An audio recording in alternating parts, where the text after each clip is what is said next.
ಬಾಗಲಕೋಟೆ ಜಿಲ್ಲೆ ಶ್ರೀಮಲ್ಲಿಕಾರ್ಜುನ ಪತ್ತಿನ ಸಹಕಾರ ಸಂಘನಿ ಹುನಗುಂದದ ದಿನಾಂಕ ಜೂನ್ 23, 2025 ಮೇರೆಗೆ ಮುಂದಿನ 5 ವರ್ಷಗಳ ಅವಧಿಗಾಗಿ ದಿನಾಂಕ ಸೆಪ್ಟೆಂಬರ್ 14, 2025 ರಂದು ಜರುಗುವ ಆಡಳಿತ ಮಂಡಳಿ ನಿರ್ದೇಶಕರ ಚುನಾವಣೆಗಾಗಿ ಸಂಘದುಪನಿಯಮ 45 ಉಪಬಂಧ 2 ರನ್ವಯ ಸಾಮಾನ್ಯ ಕ್ಷೇತ್ರದಿಂದ 7 ಸ್ಥಾನಗಳು, ಪರಿಶಿಷ್ಟ ಜಾತಿ ವರ್ಗದ ಸದಸ್ಯರಿಂದ 1 ಸ್ಥಾನ, ಪರಿಶಿಷ್ಟ ಪಂಗಡ ವರ್ಗದ ಸದಸ್ಯರಿಂದ 1 ಸ್ಥಾನ, ಮಹಿಳಾ ವರ್ಗದ ಸದಸ್ಯರಿಂದ 2 ಸ್ಥಾನ, ಹಿಂದುಳಿದ ಪ್ರವರ್ಗ ಸದಸ್ಯರ 1 ಸ್ಥಾನ, ಹಿಂದುಳಿದ ಪ್ರವರ್ಗ ಬ ಸದಸ್ಯರಿಂದ 1 ಸ್ಥಾನ ಸೇರಿ ಒಟ್ಟು 13 ಸ್ಥಾನಗಳಿಗೆ ಚುನಾವಣೆ ಮೂಲಕ ಆಡಳಿತ ಮಂಡಳಿ ನಿರ್ದೇಶಕರಿಗೆ ಆಯ್ಕೆ ಮಾಡಬೇಕಾದ ಪ್ರಯುಕ್ತ ದಿನಾಂಕ ಆಗಸ್ಟ್ 31, 2025 ರಿಂದ ದಿನಾಂಕ ಸೆಪ್ಟೆಂಬರ್ 6, 2025 ರೊಳಗಿನ 2 ದಿನದವಧಿಯ ನಾಮನಿರ್ದೇಶನ ಪತ್ರ ಸಲ್ಲಿಸುವ ಚುನಾವಣಾ ಪ್ರಕ್ರಿಯೆ ಜರುಗಿತು.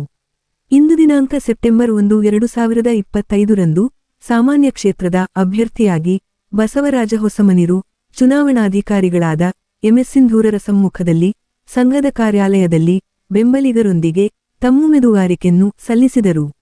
ನಾಮಪತ್ರ ಸಲ್ಲಿಕೆಯ ನಂತರ ಬಸವರಾಜ ಹೊಸಮನಿರು ಸುದ್ದಿಗಾರರೊಂದಿಗೆ ಮಾತನಾಡಿ, ಸಂಘದ ಸದಸ್ಯರೆಲ್ಲರೂ ತಮ್ಮ ಮೇಲೆ ವಿಶ್ವಾಸವಿಟ್ಟು ಸಂಘದ ಮತ್ತು ಸಂಘದ ಸದಸ್ಯರ ಶ್ರೇಯೋಭಿವೃದ್ಧಿಗೆ ತಮ್ಮ ಮತ ಚಲಾಯಿಸಿ ಪ್ರಚಂಡ ಬಹುಮತದಿಂದ ಆರಿಸಿ ತರಬೇಕೆಂದು ಮನವಿ ಮಾಡಿದರು. ನಂತರ ಸುದ್ದಿಗಾರರು ಚುನಾವಣೆಗೆ ಸ್ಪರ್ಧಿಸಿರುವ ಮತ್ತು ಚುನಾವಣಾ ಪ್ರಕ್ರಿಯೆಗಳ ಬಗ್ಗೆ ಕೇಳಲಾದ ಪ್ರಶ್ನೆಗಳಿಗೆ ಉತ್ತರಿಸಿದರು. ಈ ಸಂದರ್ಭದಲ್ಲಿ ಚುನಾವಣಾ ಸೂಚಕರಾದ ಯಮನಪ್ಪ ದುರಗಪ್ಪ ಮಾದರ ಹಾಗೂ ಬೆಂಬಲಿಗರಾದ ನಾಗನಗೌಡ ಜ್ಞಾನನಗೌಡ್ರ, ವಿನಾಯಕ್ ಎಂ ಹಣ್ಣೂರರಿದ್ದರು. Lokanayaka Kannada news bureau report Hungund. ಸರ್ಕಾರಿ ಪತ್ತಿನ ಬ್ಯಾಂಕಿಗೆ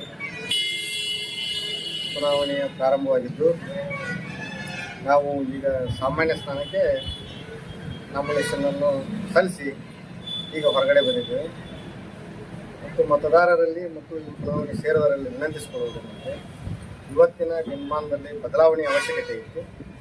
ಅದಕ್ಕೆ ತಾವೆಲ್ಲ ಮತದಾರರು ನಮಗೆ ಬೆಂಬಲ ಮಾಡಿ ಈ ಸಲ ನಮ್ಮನ್ನು ಯಶಸ್ವಿಗೊಳಿಸಬೇಕು ಮತ್ತು ಬ್ಯಾಂಕಿನಲ್ಲಿ ಅಧಿಕಾರ ಸ್ಥಾನವನ್ನು ತುಂಬಿಸಬೇಕಂತ ಮತದಾರರಲ್ಲಿ ವಿನಂತಿ ಮಾಡಿಕೊಳ್ತೀವಿ. ಇದು ಎಷ್ಟನೇ ಸಾರಿ ನೀವು ಸ್ಪರ್ಧೆ ಮಾಡಾಗುತ್ತಿದ್ದೀವಿ ಬ್ಯಾಂಕಿನಿಂದ? ಇದು 2ನೇ ಸಲ. ಇದು 2ನೇ ಸಲ. ಮೊದಲನೇ ಅವಧಿಯಲ್ಲಿ ಎಲ್ಲ ಬ್ಯಾಂಕಿನ ಸಿಬ್ಬಂದಿಯವರು ಮತ್ತು ಷೇರುದಾರರು ಮತ್ತು ಡೈರೆಕ್ಟರ್ಗಳೆಲ್ಲ ರಿಕ್ವೆಸ್ಟ್ ಮಾಡಿ, ಇಲ್ಲ ಸರ್ ನೀವು ಇನ್ನೊಂದು ಸಲ ಅವಕಾಶ ಕೊಟ್ಟರೆ ನಾವು ಕೋಆಪ್ರೇಟ್ ಮಾಡ್ತೀವಿ ಅಂತ ಹೇಳಿದರು. ಈ ಬ್ಯಾಂಕಿನ ಅಧ್ಯಕ್ಷರಂತ ಮಲ್ಲನವರು ಕೂಡ ನೇರವಾಗಿ ಮಾತಾಡಿದರು. ಈ ವಿಚಾರವನ್ನು ಮುಂದಿನ ದಿನಮಾನಗಳಲ್ಲಿ ನಿಮ್ಮನ್ನು ಅಧಿಕೃತವಾಗಿ ನಮ್ಮ ಬ್ಯಾಂಕಿನಲ್ಲಿ ನಾವು ತೆಗೆದುಕೊಳ್ತೇವೆ ಅಂತ ಭರವಸೆ ಮೇಲೆ ಹೋದ ಸಲ ನಾವು ವಿಡ್ರಾ ಮಾಡ್ಕೊಂಡ್ವಿ. ಅದಾದ ನಂತರ ಈಗ ನಾವು ಜನರಲ್ ಸಾಮಾನ್ಯ ವರ್ಗಕ್ಕನ್ನ ನಾವು ಈ ಸಲ ನಾಮಿನೇಷನ್ ಮಾಡ್ಕೊಂಡಿವಿ. ಯಾಕೆ ಪರಿಶಿಷ್ಟ ಜಾತಿಗೆ ಯಾಕೆ ಸ್ಪರ್ಧೆ ಮಾಡಲಿ ನೀವು?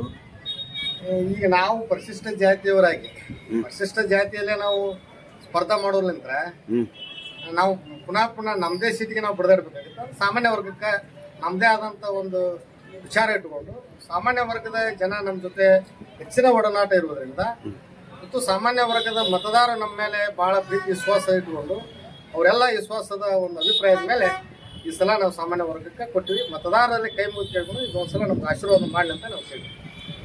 ಅಲ್ಲಿ ಇದು ಚಿಕ್ಕ ಒಂದು ಇದಕ್ಕೆ ಸಹಕಾರಿ ಸಂಘಕ್ಕೆ ಸ್ಪರ್ಧೆ ಮಾಡಿದ್ರು. ಇದಕ್ಕೆ ಯಾಕೆ ಸ್ಪರ್ಧೆ ಮಾಡಿದ್ರು? ಬೇರೆ ದೊಡ್ಡ ಯಾಕೆ ನೀವು ಸ್ಪರ್ಧೆ ಮಾಡಬಾರ್ದಿತ್ತು? ಬೇರೆ ಒಂದು ಯಾವ ಚುನಾವಣೆ ಇದಕ್ಕೆ ಕ್ಷೇತ್ರಕ್ಕೆ ಸಂಸ್ಥೆಯಿಂದ ಯಾವಾಗಲೂ ತದನಂತರ ದೊಡ್ಡದಾಗುತ್ತೆ. ಈಗಾಗಲೇ ಇದಕ್ಕೆ 15 ವರ್ಷ ಮುಗಿದಿದೆ. ಈಗ 20 ವರ್ಷ ಪ್ರಾರಂಭವಾಗಿದೆ. ಸಂಸ್ಥೆ ಬಲಾಢ್ಯವಾಗಿದೆ. ಇಲ್ಲ, ನೀವು ರಾಜಕಾರಣದೊಳಗೆ ಸಾಕಷ್ಟು ಪಳಗಿದವರು, ಹಾಗಾಗಿ ಈ ಒಂದು ಚಿಕ್ಕ ಕ್ಷೇತ್ರಕ್ಕೆ ಸ್ಪರ್ಧೆ ಮಾಡಕ್ಕೆ ಏನು ಕಾರಣ ನಾ ಕೇಳೋದು. ಈಗ ಈ ಬ್ಯಾಂಕನ್ನು ಹೆಚ್ಚಿನ ಒಂದು ಉನ್ನತ ಸ್ಥಾನಕ್ಕೆ ಒಯ್ಬೇಕು ಅನ್ನೋ ವಿಚಾರಕ್ಕೆ ಹೋಗಿ ನಾವು ಸಾಮಾನ್ಯ ವರ್ಗಕ್ಕೆ ನಾವು ಇವತ್ತು ನಾಮಿನೇಷನ್ ಮಾಡಿದ್ವಿ. ಹೌದು, ಧನ್ಯವಾದಗಳು.